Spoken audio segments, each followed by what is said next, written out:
अभी इनको चुनाव चिन्ह मालूम नहीं, अपने चुनाव चिन्ह लेकर प्रचार कैसे कर रहे हैं? ये साइकिल का कमल का कैसे कर रहे हैं? चुनाव आयोग कहता है कि मैं नीलाम करता हूं, हर समय मैं वो करता हूं। सबसे बड़ा बेईमान तो मैं चुनाव आयोग को मानता हूं। सुशील चंद्रा जी को मैंने कहा था, उनके लिए केंचुआ है, हमारे लिए वो सांप है। किसी भी नेता को इनका चुनाव चिन्ह केवल बदल दीजिए, इनको एक रिक्शा वाला हरा देगा। कार दे दे, साइकिल दे दे। कल अखिलेश जी को ये बैगन दे दे, अखिलेश हार जाएंगे। जोगी जी को ये भिंडी दे दे, इनको हाथी कमल पंजा दे करके पहले ही पर्चा लिख कर दिया है। अब हमको 7 दिन बाद, चुनाव से 14 दिन पहले हमको बैगन, भिंडी, ब्रश, केतली जो कोई नहीं जानता है, जिसको हम कोई पहचानता ही नहीं, वो चुनाव चिन्ह हमको देगा। 2022 के चुनावों में नामांकन की प्रक्रिया चालू हो चुकी है और इस वक्त हम लोग खड़े हैं लखनऊ के कलेक्ट्रेट में, जहां पर जो भावी प्रत्याशी हैं, जो भावी विधायक हैं, वो अपना अपना नामांकन दाखिल कर रहे हैं। और उन्हीं में से 170 सरोजनी नगर लखनऊ विधानसभा के एक हमारे साथ प्रत्याशी हैं प्रताप चंद्रा जी।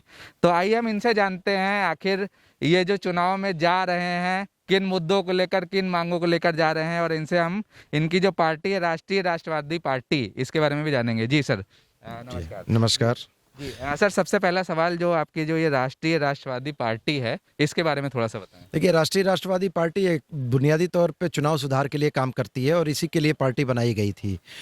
आपने देखा होगा ईवीएम पे फोटो लगती है, वो हमने कराया। बहुत सारे रिफॉर्म्स कराए। अभी बीएसपी का 104 करोड़ जब जब्त कराया था, वो हमारी पार्टी ने कराया था, क्योंकि काला धन पार्टी धन बन गया था। अच्छा। तो जितने विधायक और सांसद हैं जानते हैं, नगद रुपया लेकर के आते हैं।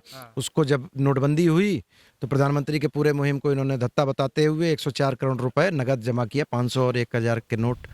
ऐसे बहुत सारे काम हम करते हैं, हमारी पार्टी करती है। और हम लोग ये मानते हैं कि सबसे ज़्यादा भ्रष्टाचार की जड़ चुनाव चिन्ह है, क्योंकि चुनाव चिन्ह से ही अपराधी उसके नीचे छुप करके सदन पहुंच जाता है। अच्छा। डकैत पहुंच जाता है सदन। मतलब लहर की बात करें, जैसे पिछली बार एक बार बीजेपी की लहर थी तो कोई भी पहुंच गया, अभी किसी और की लहर नहीं। मेरा ये कहना है कि हिंदुस्तान की सबसे महंगी बिकाऊ चीज हीरा जवाहरात 1 करोड़ का मिलेगा, बिल्डिंग 2 करोड़ की मिलेगी, कागज का हाथी, कागज का कमल, कागज का पंजा, या कागज जो स्टेब्लिश चुनाव चिन्ह है, जिनको ब्रांड बनाया गया है, वो आपको 10 करोड़ का नहीं मिलेगा। और जो प्रत्याशी 10 करोड़, आप देखिए अभी नॉमिनेशन का दूसरा दिन है, अभी तक लिस्ट नहीं आई, अटैची आदान प्रदान हो रही है, किस पार्टी में कौन किसको टिकट मिलेगा। ये टिकट क्या है? कागज का कमल। तो जो 10 करोड़ रुपए लगा करके टिकट लेकर के चुनाव जीत करके आएगा, वो क्या सेवा करेगा? हमारी जनता की सेवा नहीं करेगा। वो जीतने के बाद ठेकेदार की फाइल साइन करके वसूली करेगा, और जो हार जाएगा वो दलाली करेगा थाने की। ये ऐसा ही समाज चाहते हैं क्या? हम ऐसा समाज नहीं चाहते हैं। इसलिए चाहते हैं कि इन बिक्री खरीद की चुनाव चिन्हों को हटाया जाए। और प्रत्याशी लड़ रहा है तो उसका चेहरा लग चुका है फोटो, तो उसका चेहरा ही उसका चुनाव चिन्ह क्यों नहीं मानते हैं? आप तो पूरी की पूरी चुनावी प्रक्रिया को बदलने की बात कर रहे हैं। खैर, ये तो बात की बात है। फिलहाल आप जब अपने आज नामांकन आपका दाखिल हो गया है, जी हाँ। अब आप जब जनता के बीच में जाएंगे, अपनी सरोजनी नगर विधानसभा की जनता के बीच में जाएंगे, आप क्या कहेंगे उनसे, क्यों आपको वो वोट दें? देखिए, मैं 9 साल से काम कर रहा हूँ। काशीराम कॉलोनी में करीबन 28,000 वोटर हैं। काशीराम कॉलोनी, सरोजनी नगर की बात कर रहा हूँ। उन वोटरों के बीच में 9 साल से मैं काम कर रहा हूँ। कितने चुनाव आए और गए, मैंने कभी चुनाव नहीं लड़ा। ठीक है। उनके लिए पहला चुनाव है। हाँ, उनके लिए मैंने सड़क बनवाई, स्ट्रीट लाइट ले आए, बिजली लगवाई, तमाम आंदोलन करके लगवाया, कराया, राशन कार्ड बनवाए, तमाम कार्ड। मतलब उनके हम परिवार के हैं। आप कभी जाएंगे उस क्षेत्र में, अच्छा, पूछेंगे कि कौन है तुम्हारे परिवार का, कोई लड़ रहा है तो लोग बताएंगे प्रताप लड़ रहा है, उसी को देंगे, जाओ तुम लेके पैसा। अच्छा। और या पैसा लेके आए हो तो ले आओ रख दो, दारू लेके आए हो रख दो, वोट उन्हीं को देंगे। अच्छा। ये जा करके आप एक बार पूछिएगा।